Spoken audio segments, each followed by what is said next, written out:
Bonjour à toutes et à tous. Hi everybody. Aujourd'hui, nous sommes le lundi 8 juin 2026 et notre cher ami, notre frère Carl Jacobo est avec nous. Bienvenue parmi nous, Carl. Thank you. Merci. Je suis ravie de être dans votre émission. On your show. Thank you. Carol, I want to start with what has happened last night. Carole, je veux commencer par ce qui s'est passé hier soir avec cette attaque. Hier, on a appris qu'Israël avait finalement frappé Daïa. La raison de cette attaque reste assez étrange. On ne comprend pas très bien ce qui se passe. Ils ont visé Daïa en pensant toucher des commandants du Hezbollah dans un immeuble. Mais apparemment, après l'attaque, ils se sont rendus compte que le bâtiment était vide, qu'ils n'avaient touché personne. En revanche, des civils ont été tués dans les environs. Ensuite, l'Iran a déclaré que si Israël attaquait, parce que l'Iran avait prévenu les États-Unis et Israël, s'ils attaquaient Daïa, ils réagiraient. Et moi, hier, je pensais que puisque aucun commandant du Hezbollah n'avait été touché, l'Iran ne réagirait pas.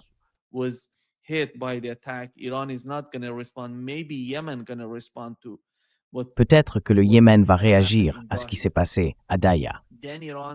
Ensuite, l'Iran a déclaré « Non, comme on l'a déjà dit, nous allons frapper Israël ». Et ils ont tiré quelque chose comme une vingtaine de missiles vers le nord d'Israël. D'après ce qu'on a vu jusqu'à présent, d'après les images qui viennent d'Israël ou de la région autour, 4 d'entre eux ont atteint leur cible.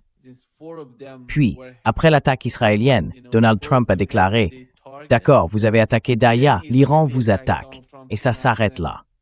Vous n'allez pas attaquer l'Iran, et je ne vous soutiendrai pas si vous le faites. » Ensuite, Benjamin Netanyahou a dit comme on le sait, c'est lui qui mène la danse, et il a attaqué l'Iran.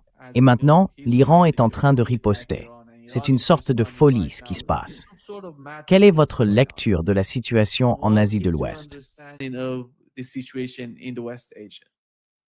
Well, that was completely predictable. In fact, we knew. Eh bien, c'était totalement prévisible. En fait, on savait que ça se passerait comme ça. On sait que Netanyahou veut entraîner les États-Unis dans une guerre au Moyen-Orient. Il veut que les États-Unis s'engagent militairement avec des troupes sur le terrain.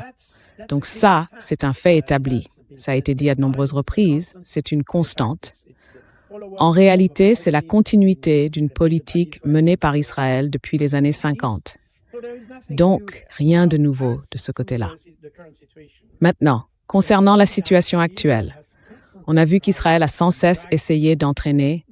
Enfin, les États-Unis comprennent qu'ils se sont retrouvés piégés dans ce conflit. On le sait parce que c'est apparu sur le site du département d'État. Les États-Unis sont intervenus à la demande d'Israël. That the US intervened at the request of Israel. Later, we have seen in the recent. Plus tard, on a vu dans une interview récente avec Donald Trump qu'il a dit qu'on n'aurait jamais dû être là. Il a reconnu que les États-Unis n'ont rien à faire militairement dans cette région. Et c'est une situation qui a été créée par Israël. Donc tout était déjà clair dès le départ. Et chaque tentative de Donald Trump pour sortir de ce piège a été sabotée par Netanyahou. D'ailleurs, on a vu exactement la même chose à propos de l'Ukraine, des États-Unis et de la Russie. Chaque fois que Donald Trump essayait de faire quelque chose, d'établir une forme de dialogue avec la Russie, l'Ukraine et les Européens réussissaient à saboter cela. Managed their way to sabotage this. So we have, in fact, En fait, on a des acteurs comme Zelensky en Ukraine et Netanyahou en Israël qui ont identifié Donald Trump comme le maillon faible dans toute la chaîne de commandement occidentale. Et ils essaient d'en tirer parti. Trump a un ego beaucoup trop grand pour reconnaître qu'il a fait une erreur et pour tout retirer. Il est piégé non seulement par la situation, mais aussi par son propre ego. Et tout le monde le sait. Trump est d'une certaine manière prisonnier de lui-même.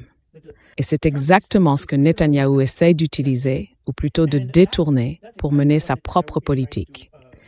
Il sait que la situation avec l'Iran et au Liban est allée trop loin et que les États-Unis ne peuvent plus se retirer. has gone too far and that the US cannot withdraw. And therefore, if at best Et donc, même si les États-Unis voulaient au mieux mettre un terme à tout ça, Netanyahou fera tout pour les entraîner plus loin dans le conflit. C'est exactement ce qu'on voit aujourd'hui. Le fait que le bâtiment ait été vide ou non n'a absolument aucune importance, parce qu'on avait déjà, la semaine dernière d'ailleurs, parlé de la question de Daïa et des menaces sur Daïa. Ils savaient donc qu'Israël s'apprêtait à attaquer Daïa, et l'Iran, déjà la semaine dernière, avait menacé Israël de réagir à une telle attaque. Tout était donc clair. La vraie question, c'est pourquoi les États-Unis n'ont pas réagi plus fermement face à Israël, alors qu'ils savaient qu'Israël allait frapper Daïa. Et cela montre, comme on l'a vu en Ukraine d'ailleurs, que la gestion occidentale, je veux dire dans ce cas celle des États-Unis, mais on peut aussi l'étendre à la gestion européenne ou à la gestion de crise, ne part pas d'une évaluation lucide de la situation.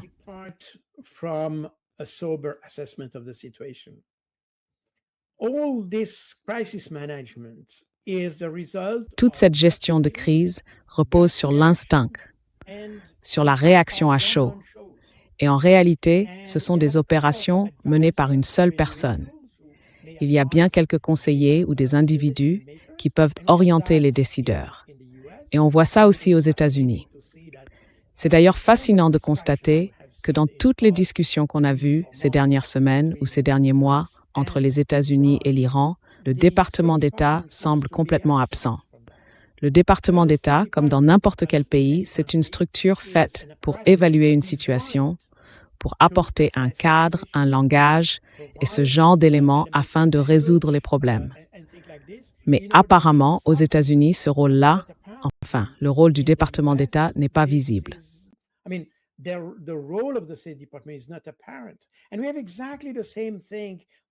Et on voit exactement la même chose quand on parle de la France, de l'Allemagne, du Royaume-Uni et même de l'Union européenne. C'est devenu un spectacle dirigé par quelques personnes, Ursula von der Leyen, Kaja Kallas, Keir Starmer, et ainsi de suite. Et à chaque fois, on a l'impression qu'ils réagissent selon ce qu'ils ressentent du conflit, pas selon ce qu'on sait du conflit. C'est sans doute ce qu'eux savent du conflit, mais pas forcément ce qui est réellement connu à son sujet. J'imagine pourtant qu'ils ont des services de renseignement capables de prévoir ce qui va se passer. D'ailleurs, aux États-Unis, on sait même que la CIA et d'autres agences de renseignement ont mis en garde contre une attaque contre l'Iran. Ils savaient comment les choses allaient se dérouler.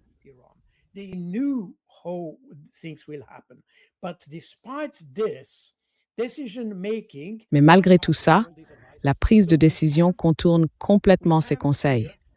On se retrouve donc avec un processus de décision extrêmement simpliste qui écarte toutes les compétences qu'on avait autrefois dans un gouvernement démocratique moderne. Et au final, la décision se concentre dans la tête d'une seule personne. Enfin, si on peut encore parler d'une tête, mais ça c'est une autre question, vous voyez. Et c'est exactement là où on en est. Du coup, les États-Unis, au lieu de réagir à la situation et de commencer à reprendre la main sur le problème, semblent rester un instrument, voire un jouet d'Israël. Parce que, comme on le voit, celui qui mène réellement le jeu dans ce conflit, c'est en fait Netanyahou.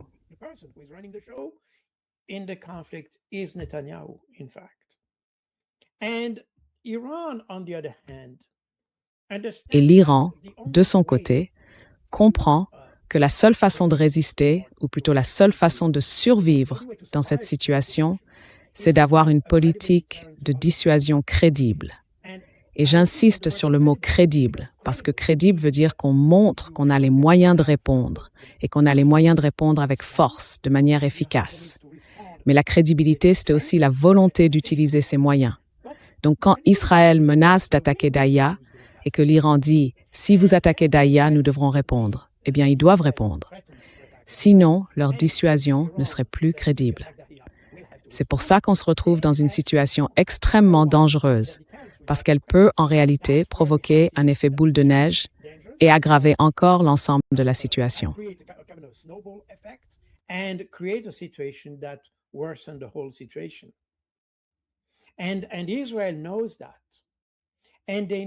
Et Israël le sait très bien. Ils savent que pour garder les États-Unis impliqués dans la région, il faut qu'il y ait une situation sérieuse. C'est pour ça qu'ils ont poursuivi cette opération au Liban, alors même qu'ils n'ont pas respecté le cessez-le-feu décidé à la fin de l'année 2024. Et c'est, en substance, la raison pour laquelle le Hezbollah a dû continuer à se battre, parce qu'Israël n'a pas respecté ses engagements. Cette situation est devenue, disons, une sorte d'amorce. Si on parle d'explosif, pour déclencher une explosion, il faut une amorce. Eh bien, c'est exactement ce que représente le Liban dans ce conflit. Parce qu'Israël a des capacités limitées pour attaquer l'Iran, mais le Liban reste le meilleur moyen de causer des dégâts et de gagner du terrain.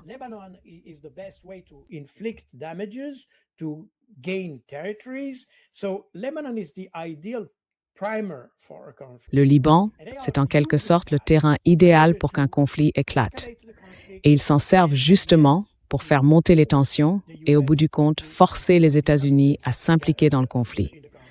C'est tout le mécanisme de cette affaire. Tout ça était parfaitement prévisible. En réalité, nous avons déjà dit que la seule façon de sortir de ce conflit, et c'est là toute la conséquence perverse de la situation, c'est qu'à Téhéran, ils ont compris ça.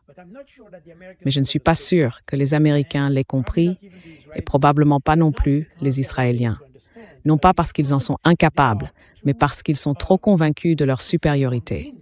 Or, l'Iran a compris que pour sortir de cette impasse, la seule issue serait de détruire complètement Israël, d'obtenir ce que j'ai souvent appelé une victoire décisive. What I have mentioned many times, a decisive victory. And that's what Israel is trying to avoid.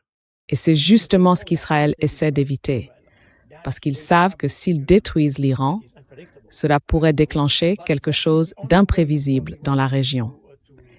Mais pour l'Iran, c'est la seule façon de sortir de cette situation, à cause du fanatisme du gouvernement actuel en Israël. À moins qu'il y ait un changement en Israël, qu'on ait des dirigeants qui comprennent qu'on est pris dans une spirale qui ne peut mener qu'à l'escalade et qu'au bout du compte, cela pourrait aller jusqu'à l'effacement d'Israël. Sans ce changement-là, on va clairement dans cette direction. Et c'est une situation dont, à mon avis, l'Occident n'a pas pleinement conscience parce qu'on continue de se persuader que l'Iran n'a qu'une capacité de riposte limitée. Et ça, c'est certainement faux. Voilà un peu comment j'évalue la situation. So that's a little bit how I assess the situation. Yeah. Donald Trump said, right after. Donald Trump a dit, tu sais, juste après avoir vu que les deux camps s'attaquaient mutuellement, il est sorti en disant qu'il fallait qu'Iran et Israël arrêtent immédiatement de tirer. Et c'est bien là le problème, Karl. Quand ils ont attaqué Daïa, les États-Unis, Donald Trump, ont déclaré qu'ils n'étaient pas au courant de ce qui se passait. Mais du côté israélien, on a affirmé qu'ils avaient reçu le feu vert de Washington pour frapper Daïa. On a donc deux versions complètement différentes de cette attaque. C'est pour ça qu'Iran a pris sa décision, parce qu'il n'y a tout simplement aucun moyen de contrôler Israël.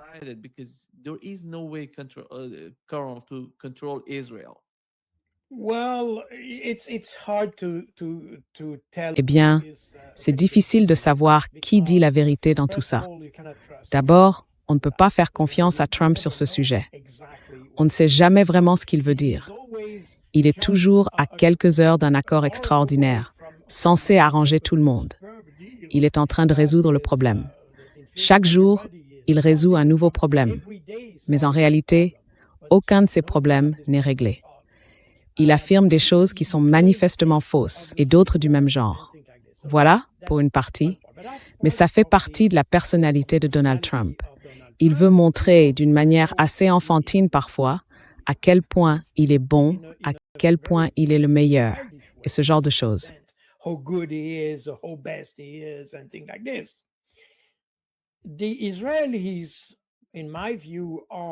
À mon avis, les Israéliens sont, disons, plus dangereux, parce qu'il se peut qu'ils aient dit que si l'Iran agit de telle manière, eux continueront, et peut-être qu'ils n'ont reçu aucune réponse des États-Unis. Alors, ils considèrent que les États-Unis ont été informés, qu'ils ont accepté, qu'ils ont donné leur feu vert. Du côté israélien, je ne leur ferai pas confiance non plus. Et je ne sais pas exactement comment ces dynamiques fonctionnent. On comprend, d'après ce qui s'est passé ces 3 derniers mois, qu'au final, les États-Unis font ce que les Israéliens veulent faire. Point. À cause de pression interne, à cause de nombreux facteurs. En tout cas, la vraie question, c'est qu'on aurait dû obliger Israël à revenir à ses frontières. Ou alors de l'autre côté, puisqu'ils n'ont pas vraiment de frontières, disons, à la frontière du Liban, parce que celle-là est connue, celle d'Israël, elle ne l'est pas. Mais disons, le long de la ligne verte, celle de 1949. En tout cas,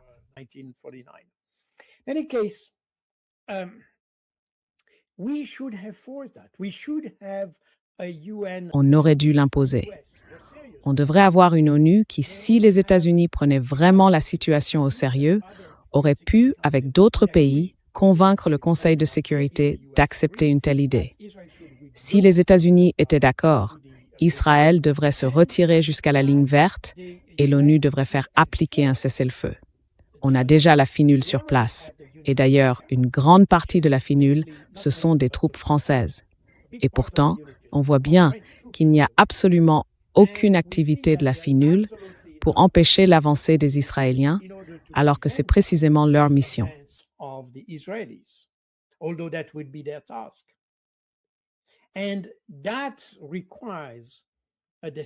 Et ça demande une décision du Conseil de sécurité de l'ONU pour obliger Israël à revenir à l'intérieur de ses frontières.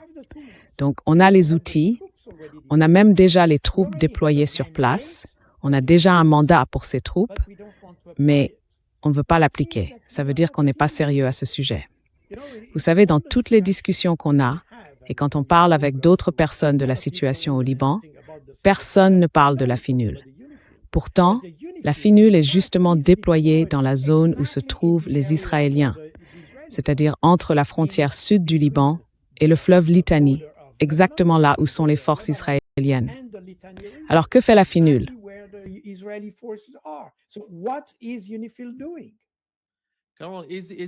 Est-ce que c'est la même situation qu'entre le nord et le sud de Chypre? Parce qu'il y a la présence de l'ONU.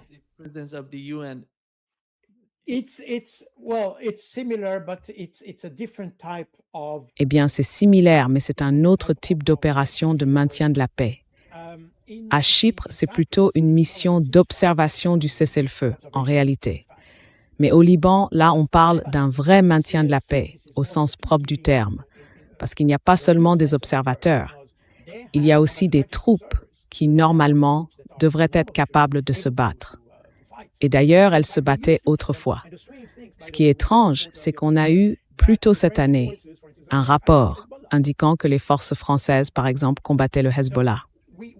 Donc on voit bien que le mandat de la FINUL a été détourné, non pas pour protéger le Liban, mais pour servir d'instrument à certains pays contributeurs de troupes afin de combattre le Hezbollah.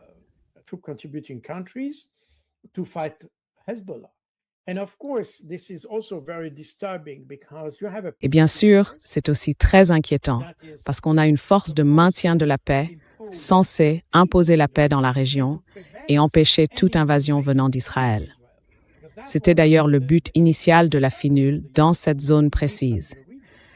Elle n'était pas seulement là pour observer, mais aussi pour prévenir.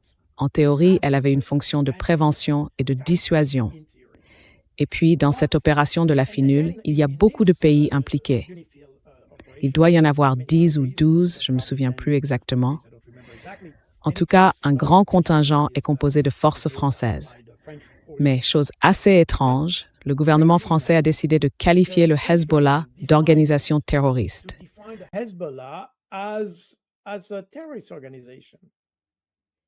So, of course, that means that their mandate now is not just because if you consider Hezbollah as it is in Lebanon, they consider Hezbollah as a militia, but for the defense of Lebanon. They don't. Hezbollah is not considered as a terrorist organization in Lebanon. You know, it's not part of the armed forces, but it's not even. It's not. It has been granted a status. They were accepted, and they have a... Et ils ont un rôle reconnu comme structure de défense face aux menaces extérieures. Je vous rappelle que dans les années 80, les accords de Taïf ont été signés au Liban pour démanteler toutes ces milices qui se combattaient entre elles à l'intérieur du pays.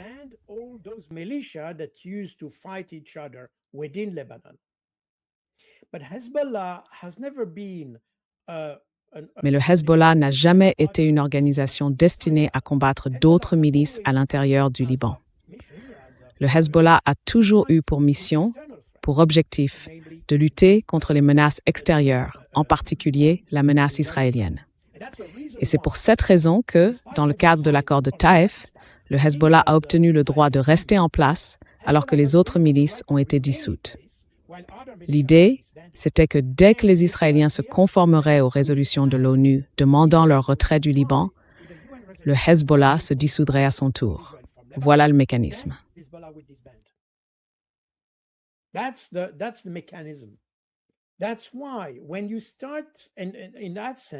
C'est pour ça que, quand on part de ce point de vue, le Hezbollah a été considéré par le gouvernement libanais comme un mouvement de résistance, un mouvement de défense, si vous préférez. Aujourd'hui, comme Israël continue d'envahir le Liban et garde sous son contrôle une partie du territoire libanais depuis 1982, cela justifie évidemment la présence du Hezbollah. Et cela explique aussi pourquoi il y a des affrontements constants à la frontière entre le Hezbollah et les forces israéliennes. Bien sûr, Israël considère le Hezbollah comme une organisation terroriste. Mais si on regarde l'histoire du mouvement, la façon dont il s'est développé et la logique qui le sous-tend, y compris tous ces bunkers et ces tunnels, qui sont essentiellement des structures défensives, cela montre que le Hezbollah n'a aucune revendication sur Israël.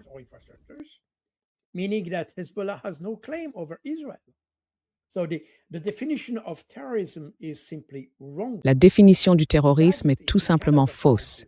Elle ne peut pas s'appliquer au Hezbollah. Mais Israël, dès qu'il veut obtenir l'aide du reste du monde, commence à qualifier certaines personnes ou certains groupes de terroristes. Le terrorisme, en réalité, n'a rien à voir avec la dimension opérationnelle du groupe. C'est une question de soutien politique qu'Israël peut obtenir grâce à cette idée de lutte contre le terrorisme. C'est pour ça, par exemple, qu'après le 11 septembre 2001, Israël a essayé de redéfinir l'organisation palestinienne comme membre d'Al-Qaïda afin d'obtenir le soutien des Américains. Il disait que les Palestiniens avaient exactement le même objectif qu'Al-Qaïda pour justifier ce soutien. Donc c'est un jeu d'Israël qui consiste à utiliser différentes appellations pour obtenir un appui politique et militaire du reste du monde.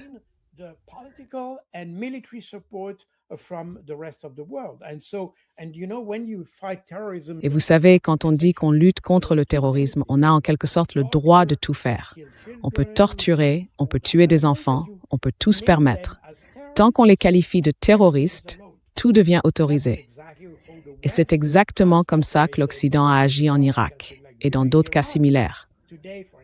En Irak aujourd'hui, par exemple, il y a tous ces groupes, Kataeb Hezbollah, Kataeb Imam Ali et d'autres encore. Tous ces Kataeb sont en réalité des mouvements de résistance. Ce sont des mouvements de résistance contre la présence militaire américaine en Irak, mais ils sont considérés comme des mouvements terroristes par les Israéliens, les Européens et d'autres encore. En vérité, ce sont simplement des mouvements de résistance parce que les États-Unis n'auraient jamais dû être en Irak à la base.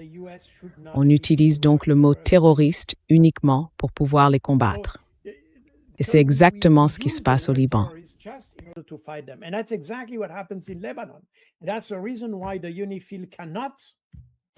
C'est pour cette raison que la FINUL ne peut pas prendre parti pour le Hezbollah, parce que cela reviendrait à prendre parti pour des terroristes. Et vous voyez, c'est bien pour ça que quand on met en place une opération de maintien de la paix, il faut une présence impartiale sur le terrain. C'est tout l'objectif d'une mission de maintien de la paix. On ne peut pas y participer si l'on considère qu'une des parties qu'on est censé protéger est une organisation terroriste. C'est impossible. C'est exactement le dilemme dans lequel se trouve la FINUL et aussi les forces françaises, qui représentent d'ailleurs un contingent très important. Et ce contingent vient d'un pays qui est membre permanent du Conseil de sécurité. Donc il joue un rôle politique majeur dans le cadre de la FINUL.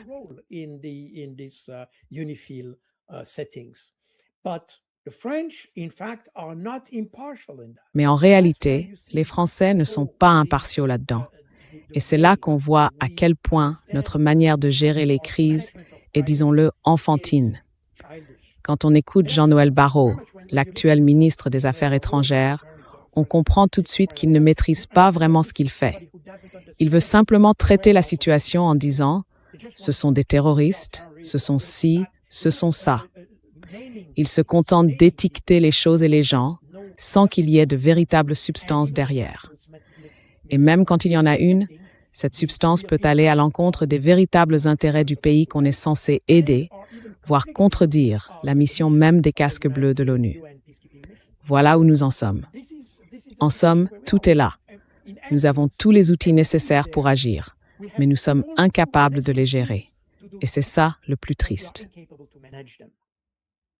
And that's the sad part of this. And that's why we should, I used to be responsible for the policy and doctrine of the peacekeeping operation in the UN for 2 years. And UNIFIL was obviously one of the important missions, because it's one of the most important missions, by the way, that the UN has. And given the permanent state of conflict that you have between Israel and Lebanon. And I say permanent because it's not just after October. You had each year you have thousands. Il y a des milliers de violations de l'espace aérien libanais, par exemple. Les Israéliens bombardent ou intimident la population en volant à très basse altitude pour terroriser les habitants et ce genre de choses. Et l'ONU le signale. Si vous lisez les rapports réguliers de la FINUL au Conseil de sécurité, tout cela y est mentionné, toutes ces intimidations, toutes ces violations sont signalées, mais il n'y a aucune réaction. Il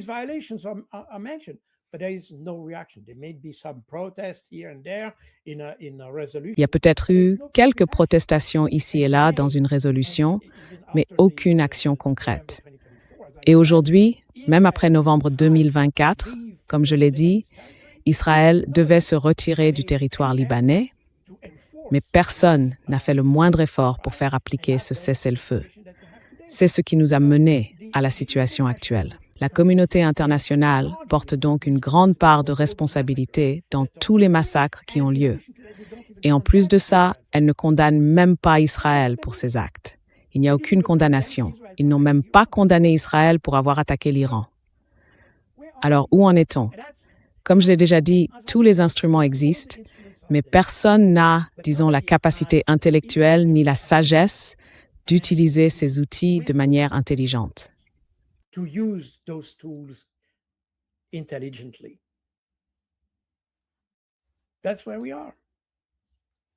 Voilà où nous en sommes.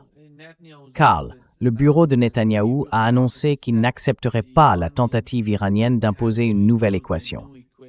C'est leur point principal, parce qu'ils savent à quel point la situation a changé depuis le début de la guerre contre l'Iran. Et l'Asie de l'Ouest, aujourd'hui, n'est plus du tout la même qu'avant le début du conflit. C'est pour ça que l'Iran parle de cette manière. Si vous attaquez Doha, nous vous attaquerons. Avant la guerre, ce n'était pas comme ça. Il y avait des lignes rouges avant qu'Israël n'attaque l'Iran lors de la première et de la deuxième offensive. Aujourd'hui, ce n'est plus le cas. S'ils le font, il y aura une riposte, et elle ne viendra pas seulement d'Iran, mais aussi du Yémen et de tout l'axe de la résistance. Je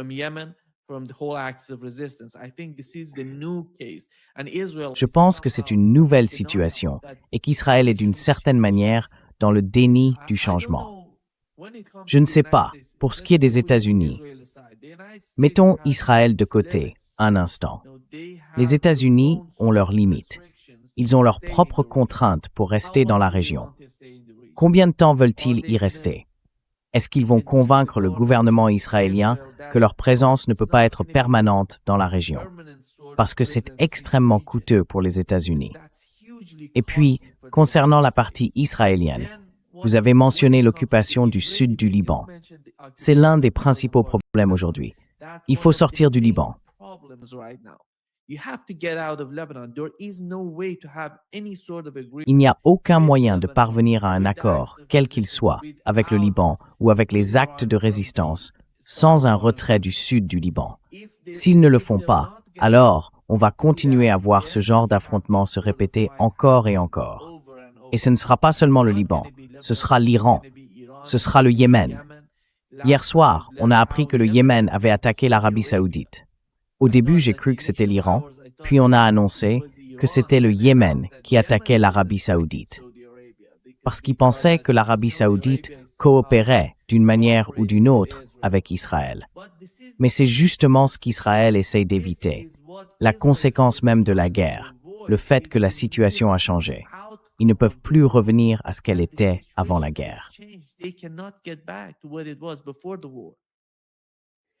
Well, the problem is that, Israel is a spoiled Eh bien, le problème, c'est que, vous savez, Israël est un enfant gâté. Voilà. Ça veut dire que jusqu'à présent, on ne lui a jamais vraiment reproché tout ce qu'il a pu faire de mal.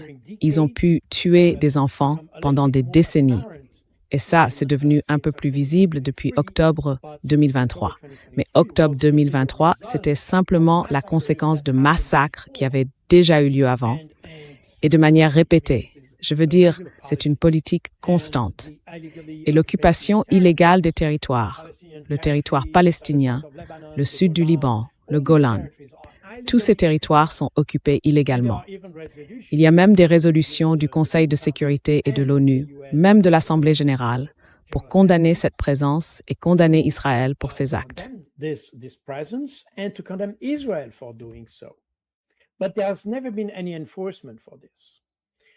il n'y a jamais eu la moindre application de cette règle. Donc Israël, d'une certaine manière, dit « Vous pouvez parler, mais si je veux le faire, je le ferai ». Le problème, c'est que tant qu'il s'agissait de tuer des civils à Gaza, en Cisjordanie, sur le Golan ou au Liban, ça passait. Je veux dire, Israël a ses chars Merkava et tout le reste, donc une supériorité militaire et de puissance de feu, ce qui lui permettait de se le permettre. Mais maintenant, la situation a changé, parce qu'attaquer l'Iran, c'est aller trop loin. Et c'est exactement là qu'ils en sont. Et aujourd'hui, l'Iran se retrouve dans une position où il peut imposer ses conditions. Et ça, c'est quelque chose que les Israéliens et les Américains aussi, d'ailleurs, n'avaient pas prévu.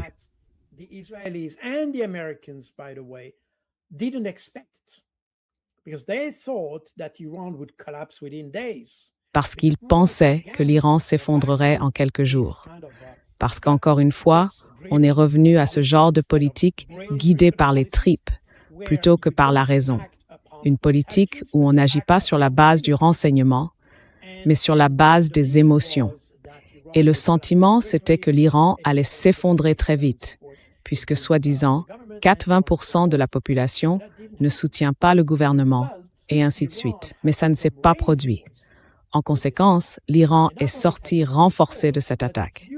Et non seulement il s'est renforcé, mais il a utilisé ce nouveau statut, ce statut régional, pour se servir du détroit d'Ormuz comme levier afin de pousser les États-Unis à arrêter l'attaque et à les forcer à entrer en négociation.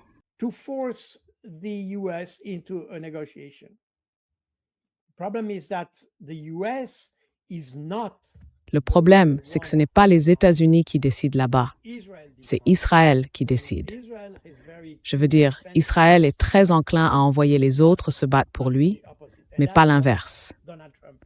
Et ça, Donald Trump ne l'a pas compris. Ou peut-être qu'il l'a compris, mais qu'il ne veut pas le reconnaître. En tout cas, la situation actuelle, on peut parler du détroit d'Ormuz, mais pas seulement, montre qu'en réalité, l'Iran a aussi démontré à ses voisins qu'il n'est pas impressionné par la présence américaine, qu'il n'est pas impressionné par l'importance de la présence militaire des États-Unis dans leur pays et qu'il est prêt à détruire cette présence.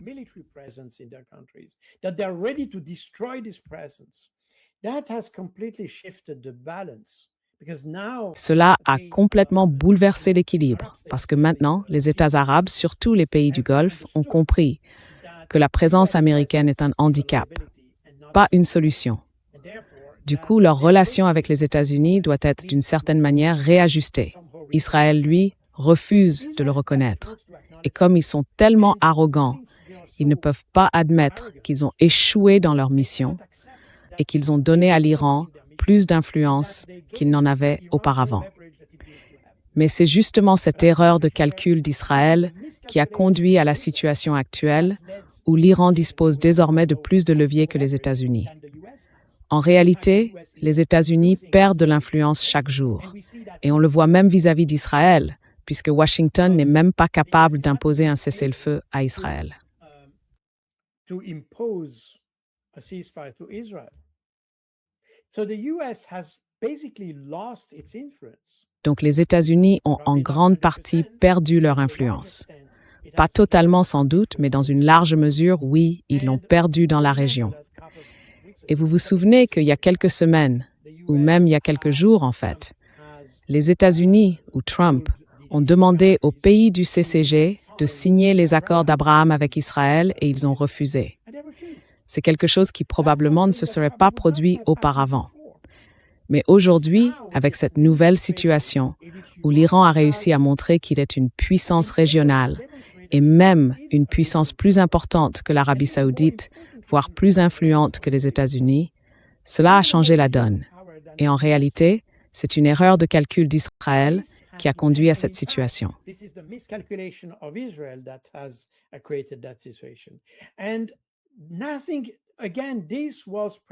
Et encore une fois, rien de tout ça n'était imprévisible. Israël, dans son histoire, a toujours été très bon sur le plan tactique, face à des ennemis plus petits ou moins bien armés, ou avec une puissance de feu inférieure, ce genre de choses. Et c'est pour ça que dans la plupart des cas, d'ailleurs dans la plupart des conflits, à part celui de 1973, tous les autres conflits ont en fait été des attaques surprises d'Israël, qui a su profiter de l'effet de surprise pour réussir. Mais prendre quelqu'un par surprise, même si ça demande une certaine habileté, je le reconnais, ça ne prouve pas pour autant qu'on est fort.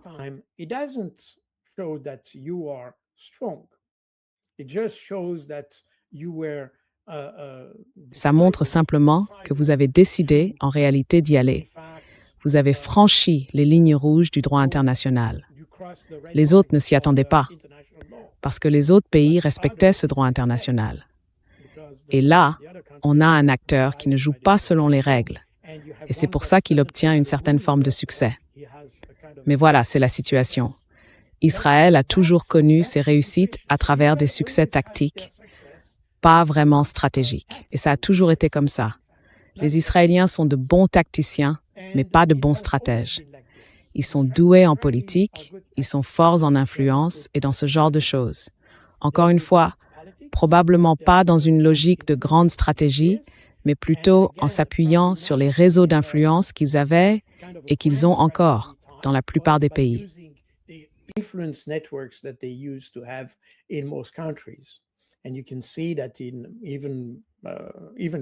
Et on peut le voir, même dans les pays européens, pas seulement aux États-Unis, mais aussi en Europe, il y a une énorme influence des réseaux israéliens au sein des gouvernements. Je veux dire, le gouvernement français est un gouvernement sous influence. Il n'y a absolument aucun doute là-dessus, tout le monde le sait, et c'est aussi une des raisons de l'impopularité du gouvernement actuel d'ailleurs. C'est pareil en Allemagne. Et si l'Allemagne a perdu sa place au Conseil de sécurité de l'ONU lors de la récente candidature pour devenir membre non permanent pour la première fois depuis environ 30 ans, eh bien, c'est Israël qui le dit. Et pourquoi donc?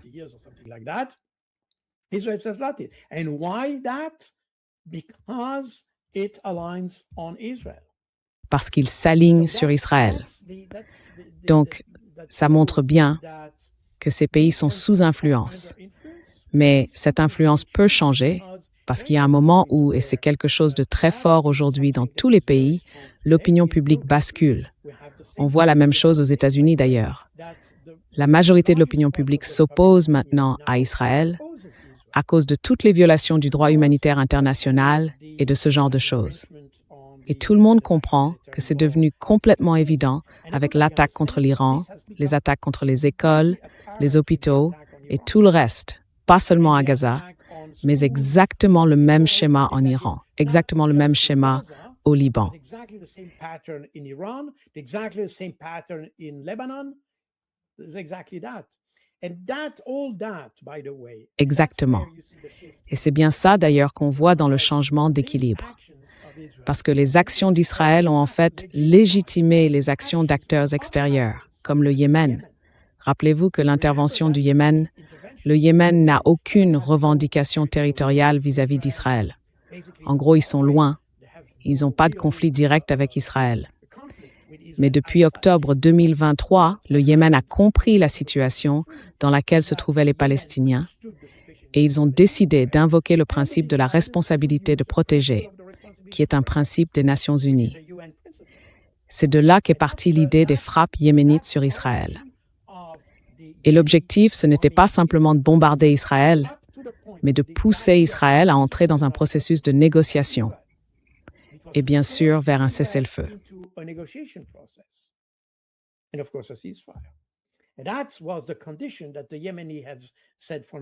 Et c'était la condition que les Yéménites avaient posée dès le tout début. Donc, ils n'ont pas attaqué Israël parce qu'ils sont juifs ou pour une raison de ce genre. Ils ont attaqué Israël parce qu'Israël attaquait une population civile. Et selon le principe de la responsabilité de protéger, qu'on appelle dans le jargon de l'ONU le R2P, c'est un principe adopté par les Nations Unies en 2005 à partir de l'expérience vécue en Afrique, notamment au Rwanda, au milieu des années 90. Ce principe dit, sans entrer dans les détails, qu'il repose sur 3 piliers essentiels. Le premier, c'est que chaque pays a la responsabilité de protéger sa propre population. D'ailleurs, Israël a aussi la responsabilité de protéger les Palestiniens. Israel has the responsibility to protect the Palestinians. It's an obligation as occupying power of the Palestinian. C'est une obligation en tant que puissance occupante du territoire palestinien. Les Israéliens ont l'obligation de protéger les Palestiniens. C'est le premier pilier. Mais évidemment, Israël ne respecte pas cette obligation. Le deuxième pilier, c'est que la communauté internationale devrait aider les Israéliens à résoudre le problème, à protéger la population. Et ça, les pays occidentaux ont refusé de le faire. Aucun pays en Occident, surtout en Occident, n'a fait le moindre effort pour conseiller Israël de protéger les Palestiniens. Il n'y a eu aucune protestation. Aucune. Au contraire, le gouvernement français, le Parlement français, le Parlement allemand, et aussi les Britanniques d'ailleurs, ont essayé de justifier le massacre de civils, en réalité, mais pas de les protéger.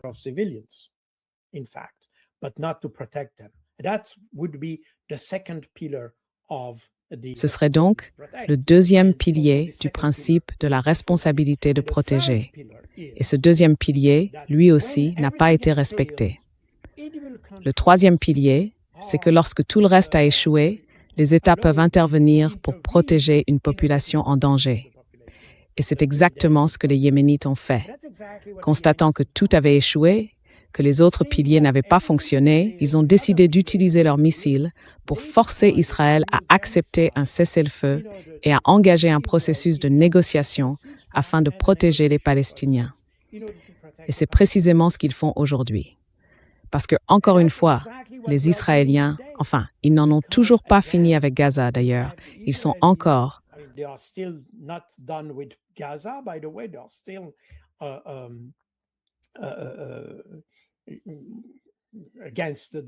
contre le droit international humanitaire et le droit international en général. En fait, à Gaza, parce qu'ils occupent un territoire qui est, rappelons-le, un territoire souverain.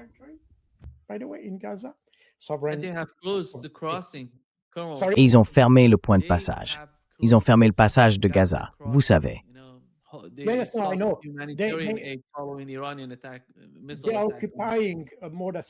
Ils occupent plus de 70% de Gaza, qui est un territoire souverain. Gaza fait partie de l'État de Palestine, reconnu par l'ONU, point final. Mais en plus de ça, Israël a décidé d'attaquer un autre pays souverain et indépendant, le Liban, parce qu'ils savent que l'armée libanaise n'est pas en mesure de résister à cause de la corruption et aussi à cause de l'Occident. et parce que l'Occident a toujours tout fait pour maintenir l'armée libanaise aussi faible que possible, en particulier la France. Et c'est pour ça que le Hezbollah est devenu d'ailleurs la principale force de résistance au Liban.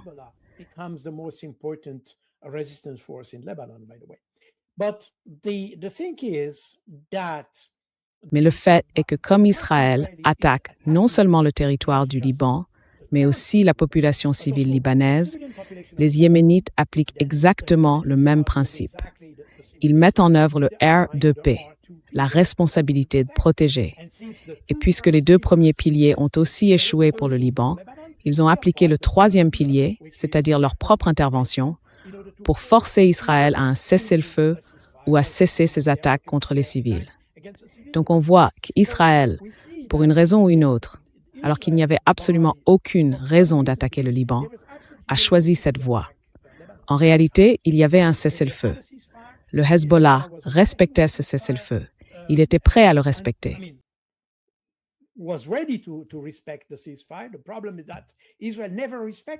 Le problème, c'est qu'Israël ne l'a jamais respecté, ce qui a provoqué une réaction du Hezbollah. Si les Israéliens s'étaient complètement retirés du Liban, je veux dire, le Hezbollah n'aurait eu aucune raison d'attaquer Israël et la situation serait restée calme. Le problème, c'est qu'Israël n'a jamais respecté cet accord. Pas plus qu'il n'a respecté celui du Golan d'ailleurs, ni ceux concernant les autres territoires palestiniens, ce qui a poussé d'autres acteurs à intervenir. Et voilà où on en est. Donc il faut simplement revenir à toutes les résolutions, parce qu'il y a beaucoup de gens qui disent « Israël a le droit de se défendre », et ainsi de suite. Mais on n'a pas le droit de se défendre quand on est celui qui provoque la guerre. C'est la première chose.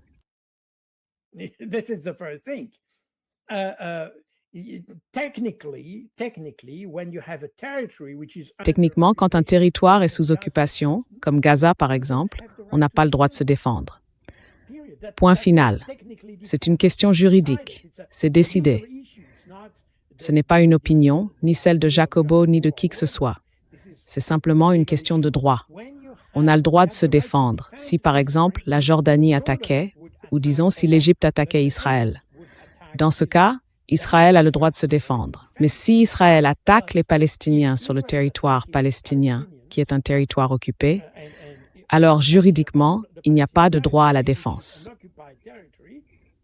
Et si vous attaquez le Liban, puis que vous dites que vous avez le droit de vous défendre, eh bien non, vous êtes en train d'attaquer, vous occupez un territoire au Liban.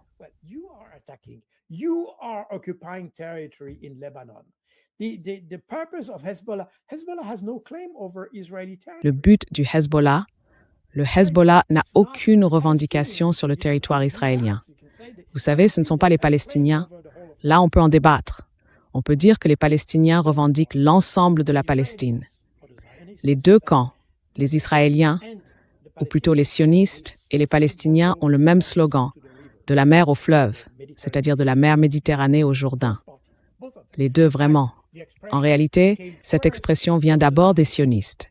C'est une expression sioniste que les Palestiniens ont reprise. Mais bon, on peut en discuter, même si, depuis 1993, les Palestiniens ont accepté et se satisfont de l'idée qu'il y ait deux États.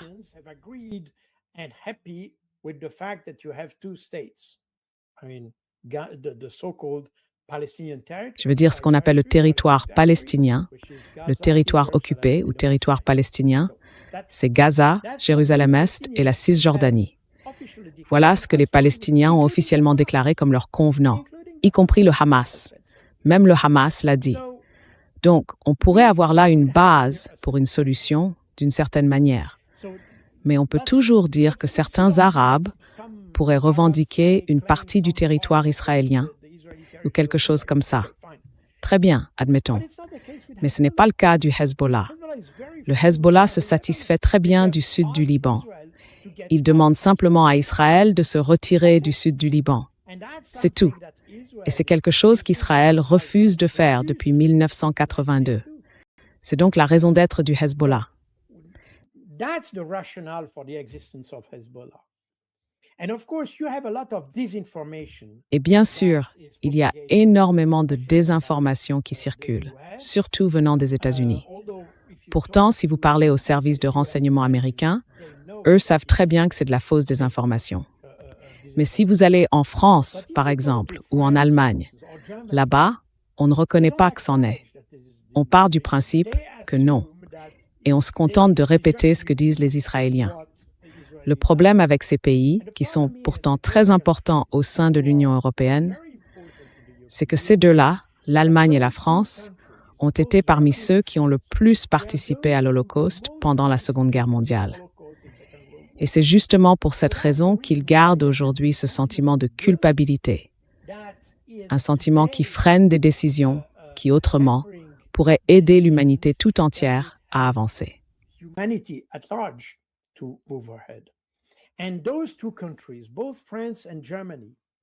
Et ces deux pays, la France et l'Allemagne, n'ont pas vraiment compris les leçons de la Seconde Guerre mondiale. Les leçons de la guerre, c'était pas que les Juifs étaient dans leurs droits et les autres non, ou quelque chose de ce genre. Ce n'est pas ça, la leçon.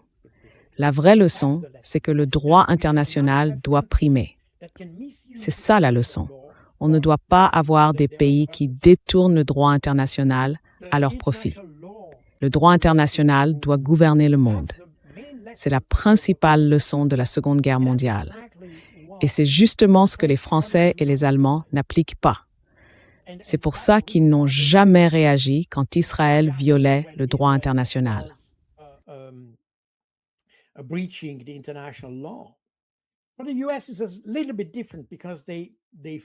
Mais les États-Unis, c'est un peu différent. Depuis la guerre froide, ils estiment avoir un intérêt stratégique à maintenir Israël là-bas et à continuer de le soutenir. D'accord, ça ne justifie pas de violer le droit international, mais au moins, il y a une explication stratégique. On peut dire qu'ils ont un intérêt national à préserver Israël, quoi qu'il en coûte. Très bien, pourquoi pas? Mais si on regarde les Européens, eux, ils n'ont pas cette logique-là. Et c'est pour ça que je suis très, très critique envers les Européens. Plus envers les Européens qu'envers les Américains, d'ailleurs. Pas parce que je pense que les Américains ont plus raison que les autres, ce n'est pas ce que je veux dire. Mais au moins, eux, ils ont un intérêt national.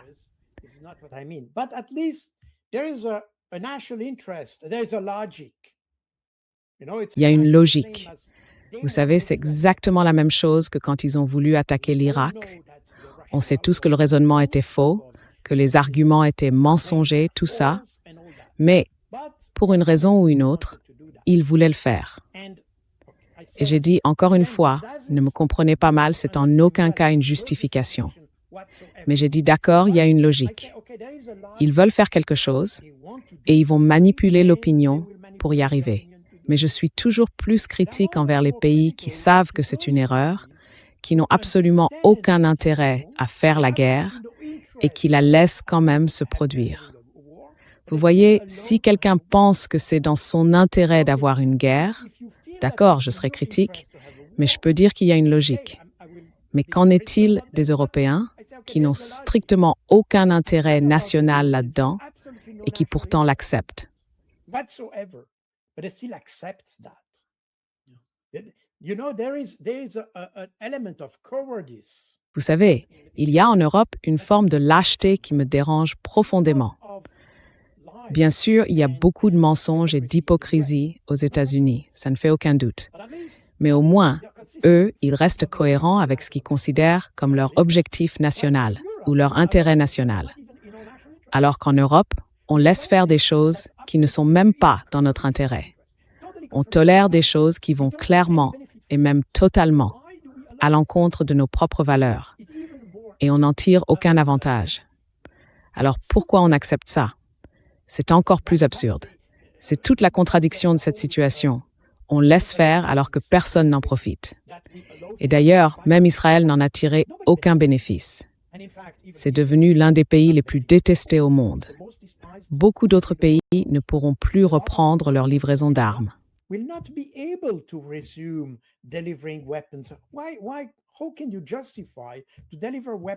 Comment peut-on justifier de livrer des armes à un pays qui tue des enfants, des femmes, des hôpitaux et tout le reste?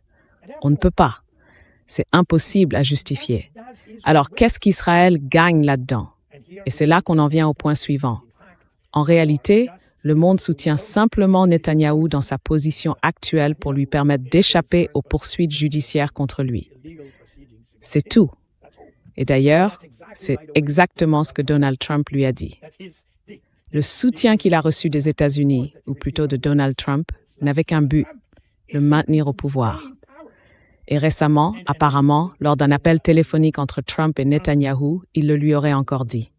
On voit donc qu'on a ici une guerre qui coûte énormément de vies humaines, qui provoque des destructions, tout ça simplement pour qu'une seule personne reste au pouvoir.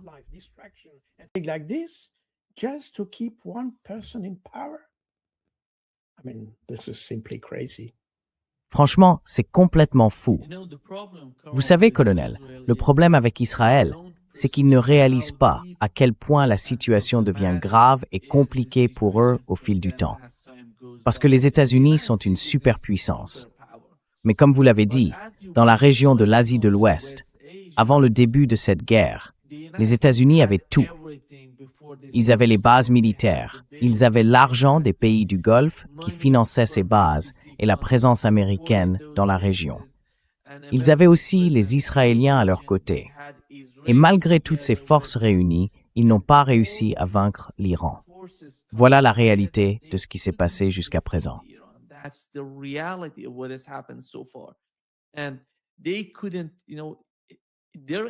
Et ils n'ont pas pu. Vous savez, les États-Unis sont une superpuissance, mais dans cette région, ils ne sont même pas une puissance régionale. Ils ne le sont pas, parce qu'Israël n'a pas réussi. Et en ce qui concerne les capacités, notamment les intercepteurs et les missiles, il y a une pénurie. Ils ne peuvent pas physiquement continuer la guerre indéfiniment. Et le problème, c'est le blocus actuel. Donald Trump vient d'annoncer que le blocus resterait en place, pleinement appliqué, jusqu'à la conclusion d'un accord final. Je ne vois pas cet accord arriver de sitôt. Et ici, nous avons le conseiller militaire iranien, le général Rezaei, qui a donné une interview à CNN. Voici ce qu'il a dit à propos du blocus.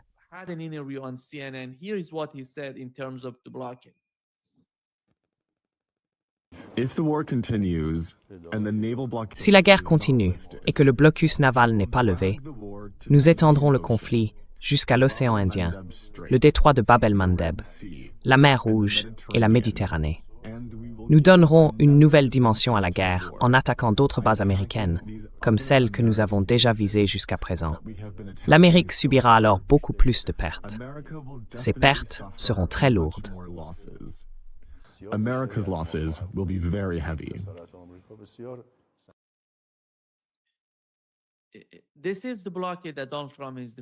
C'est le blocus que Donald Trump est en train de définir. Et il a dit, je dirais, ils vont faire exactement ce que Rezaei vient de nous dire. Et d'une certaine manière, ils sont honnêtes, parce qu'ils l'avaient déjà annoncé avant que la guerre ne commence. Et maintenant, ils disent que si le blocus continue, ils vont passer à l'action. Alors, quelle serait la réponse des États-Unis? Est-ce qu'ils sont prêts à ça?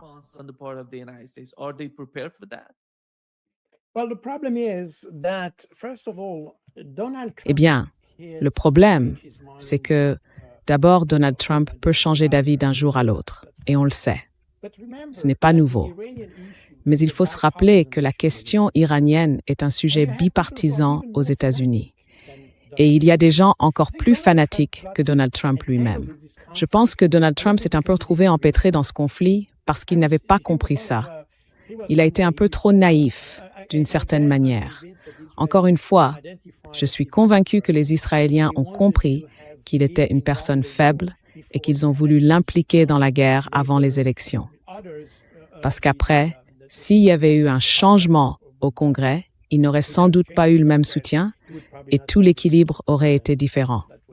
Mais ils ont compris que dans les faits, Trump est un président faible. C'est la réalité. Et c'est bien là le problème. And that's the problem. La réalité, c'est aussi que quand on parle de l'Iran, de la Russie, du Venezuela ou de Cuba, on parle de sujets qui dépassent les partis. Que l'on soit démocrate ou républicain, beaucoup de gens ne savent même pas pourquoi, mais ils sont contre ces pays. Et ils sont prêts à les détruire, prêts à intervenir, prêts à faire ci, à faire ça, et tout le reste. Ils pensent encore avoir assez de pouvoir pour s'en prendre à tous ces pays et les anéantir, ce qui est sans doute plus facile avec certains qu'avec d'autres. L'Iran, par exemple, c'est clairement trop gros pour que les États-Unis puissent l'avaler. Ça, c'est certain. Mais ils ne s'en sont pas encore rendus compte.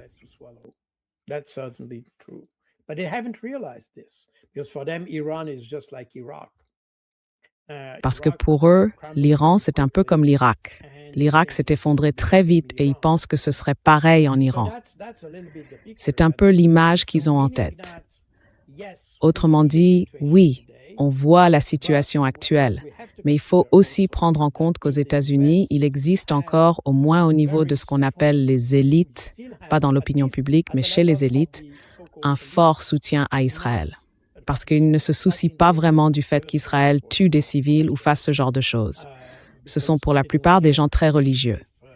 Même les sionistes chrétiens, en réalité, apportent un soutien aveugle à Israël. Voilà un premier point. Mais Israël, de son côté, se rend compte aussi qu'il est dans une situation difficile.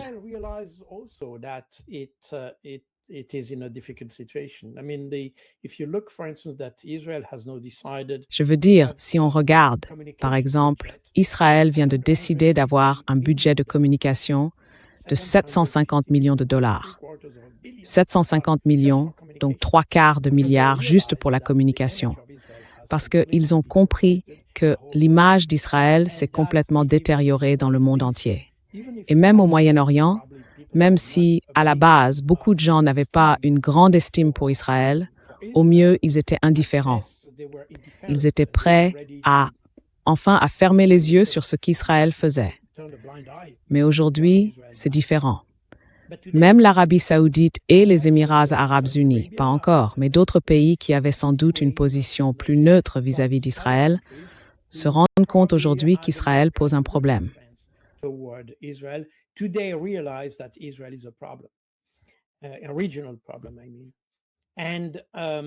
Un problème régional, je veux dire. Et Israël commence à comprendre que le vent est en train de tourner et que pour eux, la situation devient plus difficile. C'est pour ça qu'il est encore plus important pour Israël de garder les États-Unis sous contrôle.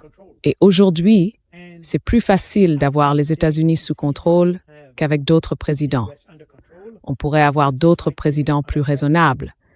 Ils resteraient sans doute favorables à Israël. Je ne vois pas ça changer aux États-Unis, mais on pourrait avoir des présidents plus sages que Donald Trump et pas simplement aveuglés par le mirage d'une Amérique toute puissante.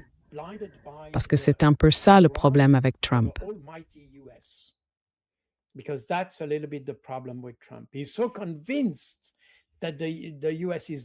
Il est tellement convaincu que les États-Unis sont les meilleurs, les plus forts, les plus grands, tout est plus grand, plus fort, et ainsi de suite. Et ça, c'est plus une posture psychologique qu'un fait réel ou une évaluation fondée sur des faits. Avec Trump, c'est un peu ça. Trump est prêt à relever n'importe quel défi parce qu'il est persuadé que les États-Unis, dans son esprit, peuvent faire face à n'importe quel type de défi, puisqu'ils sont les meilleurs. Un président plus réaliste mettrait davantage l'accent sur le fait de rendre l'Amérique à nouveau grande. Parce que dire que l'Amérique est redevenue grande, c'est une chose. Mais la rendre vraiment grande à nouveau, c'en est une autre. Et pour l'instant, ce n'est pas le cas.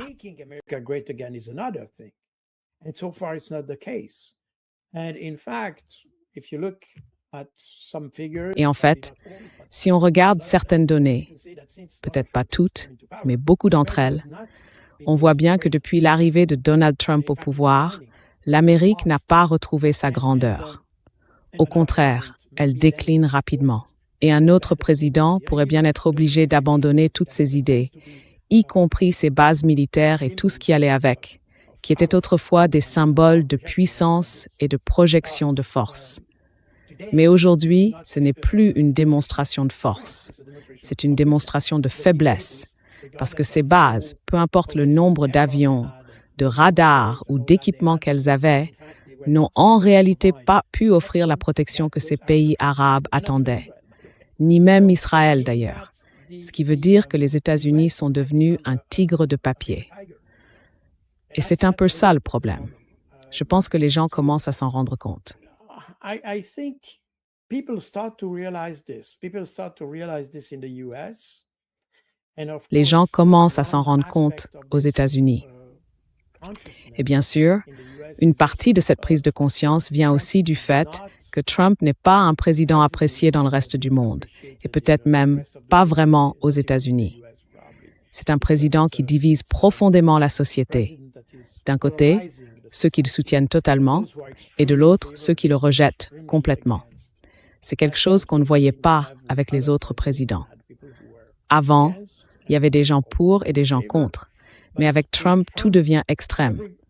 Soit on est farouchement contre, soit on est farouchement pour.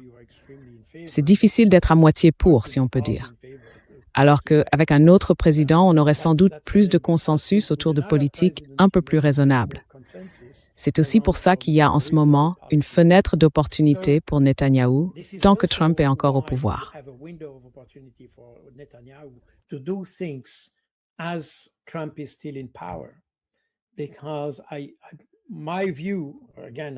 Parce que selon moi, et je peux me tromper, je n'ai pas de boule de cristal, mais je pense comprendre que même avec quelqu'un comme J.D. Vance, imaginons que J.D. Vance devienne président, il pourrait d'ailleurs être le prochain président, je n'en sais rien, mais c'est possible. Eh bien, je ne suis pas sûr qu'un tel conflit aurait eu lieu. Et je ne dis pas que J.D. Vance est un modéré, certainement pas. Mais il est un peu plus sage que Donald Trump. Et probablement plus sage dans le sens où il sait mieux établir des priorités. Trump, lui, n'a pas de priorité, il réagit simplement. C'est un tweeteur, vous voyez, il tweet et il réagit au tweet. Et d'abord, il y a son ego, point final. Eh bien, je pense que d'autres, je parle de J.D. Vance, mais ça pourrait être quelqu'un d'autre, sont sans doute plus rationnels dans leur façon de décider. Et ça, c'est peut-être quelque chose qui pourrait changer. Et c'est justement pour ça que Netanyahou a besoin de quelqu'un comme Donald Trump. Et ça, c'est un vrai problème.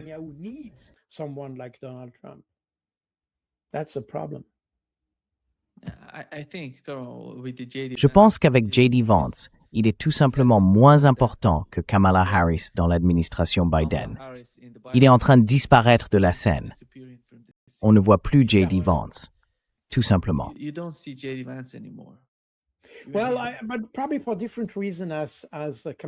Eh bien, sans doute pour des raisons différentes de Kamala Harris. Kamala Harris n'était pas quelqu'un de très compétent. Je pense que J.D. Vance, lui, l'est. Mais je crois qu'il comprend que son intérêt, c'est de ne pas avoir un profil trop visible dans cette administration, parce qu'il ne veut pas donner l'impression qu'il la soutient. Il sait que beaucoup de politiques sont erratiques, pas vraiment réfléchies, et donc il préfère ne pas s'exposer à ça. C'est mon avis personnel. Je peux me tromper. Je ne suis pas un expert de la politique intérieure américaine, mais c'est ce que je pense. Kamala Harris, elle a été choisie simplement parce qu'elle était une femme ou pour des raisons de ce genre, mais je ne suis pas sûre qu'elle ait eu les capacités pour assumer, par exemple, la fonction de présidente. Je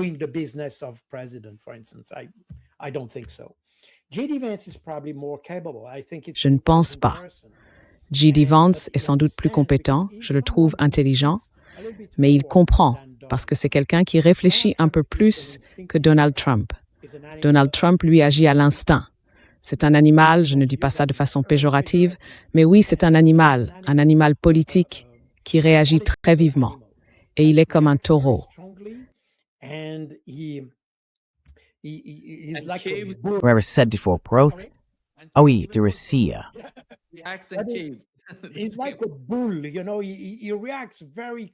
C'est un peu comme un taureau, vous voyez. Il réagit très vite. Mais il n'y a aucune mesure, aucune modération dans sa façon de réagir. Je pense que J.D. Vance aurait sans doute abordé toute la question de l'Iran avec beaucoup plus de recul que Donald Trump. Et probablement, je crois même que tout le conflit n'aurait pas eu lieu, en tout cas pas sous cette forme. Il y aurait peut-être eu d'autres sanctions, des choses de ce genre, c'est le plus probable, mais pas un conflit ouvert. Encore une fois, c'est totalement spéculatif parce que je ne connais pas personnellement J.D. Vance. Je ne suis pas un spécialiste de la politique intérieure américaine et je peux très bien me tromper. Ce que je veux dire, c'est que Donald Trump est vraiment une figure très atypique dans le paysage politique américain. Il l'a toujours été d'ailleurs, même pendant son premier mandat. Il n'y a rien de comparable à Donald Trump dans ce sens-là. Donald Trump in that sense is very funny to look at, but c'est assez drôle à voir, mais c'est quand même quelque chose d'exceptionnel. Il a des faiblesses profondes, sa manière d'aborder les problèmes, sa façon de se mettre toujours au centre de la scène. En réalité, c'est une faiblesse de Donald Trump, parce qu'il veut sans cesse se mettre en avant. Et c'est exactement ce que Netanyahou a compris. Je pense que Netanyahou était déjà au pouvoir à l'époque de Trump, de Bush, de tous ses dirigeants, y compris Biden. Mais il n'a jamais réussi à obtenir de Donald Trump, ni d'aucun autre président avant lui, qu'il attaque l'Iran. Il l'a demandé à plusieurs reprises aux anciens présidents, mais seul Donald Trump a accepté. Ça montre que, malgré l'image qu'il veut donner, Donald Trump est quelqu'un de faible. Et c'est précisément ce que Netanyahou a perçu. C'est, à mon avis, le point faible des États-Unis. Et c'est aussi pour ça que je pense que Netanyahou a voulu agir maintenant, parce qu'il ne sait pas ce qui va se passer ensuite.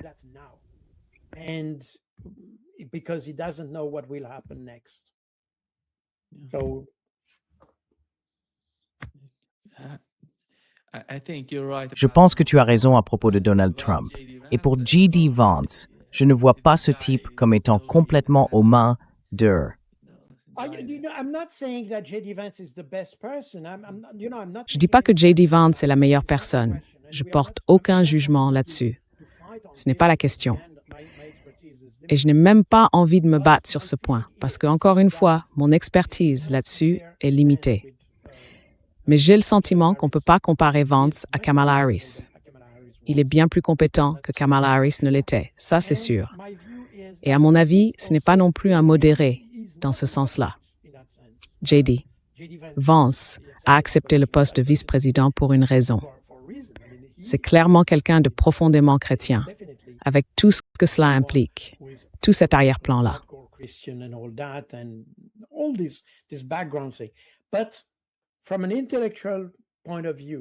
Mais d'un point de vue intellectuel, J.D. Vance est sans doute quelqu'un qui réfléchira à 2 fois avant de s'engager dans un conflit, contrairement à Trump. Trump, lui, ne réfléchit pas vraiment. Il agit selon ce qu'il ressent pour prendre une décision. J.D. Vance, lui, prendra le temps de penser avant de décider. Cela peut aussi mener à une mauvaise décision. Je ne dis pas le contraire. Et encore une fois, je n'ai pas de boule de cristal, mais j'ai le sentiment que J.D. Vance est quelqu'un qui réfléchit avant d'agir. Donald Trump, par exemple, s'entend très bien avec Pete Hegseth. Le style est un peu différent, mais dans l'ensemble, c'est le même type de personne. J.D. Vance, lui, est différent.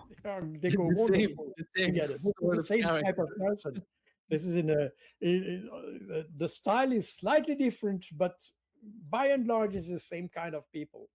J.D. Vance is different. And my personal view is that I would prefer. Et moi, personnellement, je préférerais un président comme J.D. Vance.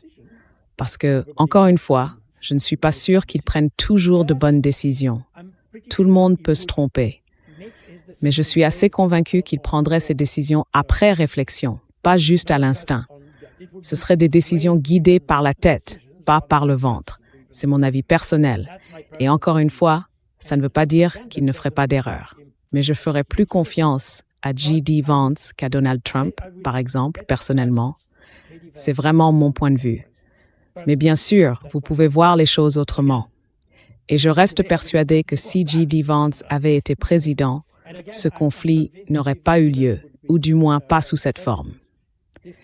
Il y aurait quand même eu un problème avec l'Iran, ça c'est certain, parce que comme je l'ai déjà dit, c'est un problème bipartisan et c'est tellement chargé émotionnellement dans la politique américaine qu'on ne peut pas y échapper.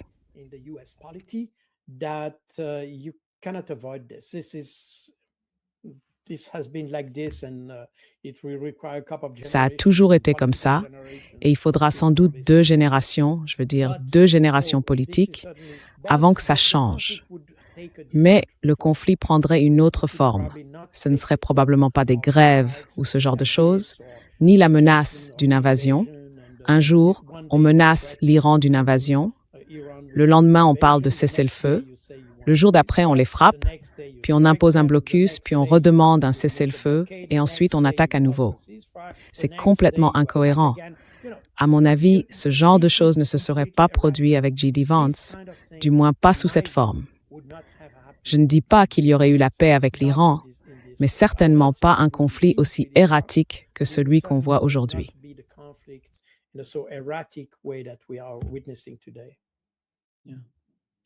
Oui, oui, je suis d'accord avec ça. Ce serait différent de Donald Trump. Merci beaucoup, colonel Jacques Baud, d'avoir été avec nous aujourd'hui. C'était un vrai plaisir. Avec plaisir. Merci de m'avoir invité. Merci.